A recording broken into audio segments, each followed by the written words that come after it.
Okay. Good morning, Growinian. This is Marivic, recording a documentary for the breast cancer in Tarlac City. She is only 22 years old, so magkukwento po siya ng kanyang before and after. Okay?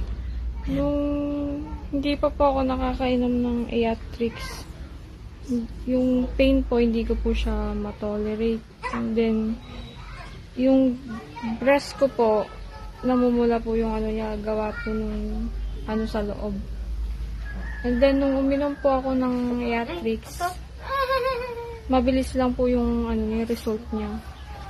Yung unang inom ko po, naramdaman ko po agad si Atrix, yung parang may makate. Yung, siguro po yung dumadaloy na po siya nun kasi nakainom na po ako nun. And then, kinabukasan po, second day, nawala na po agad yung pamamula nung sa breast ko.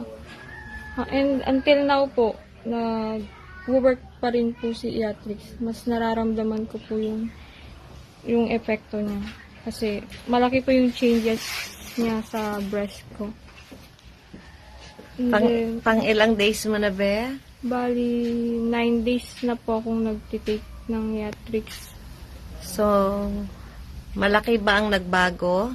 Opo. Kung ikukumpara po sa nung hindi pa po ako nakakainom. Alright. Okay.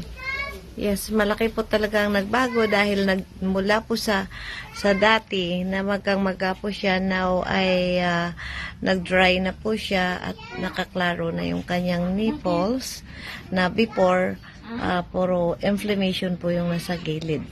So, yan po yung ating 90s documentary pagdating po sa ating breast cancer patient na kung saan ay taking Atrix juice. O, ganyan po ka-powerful.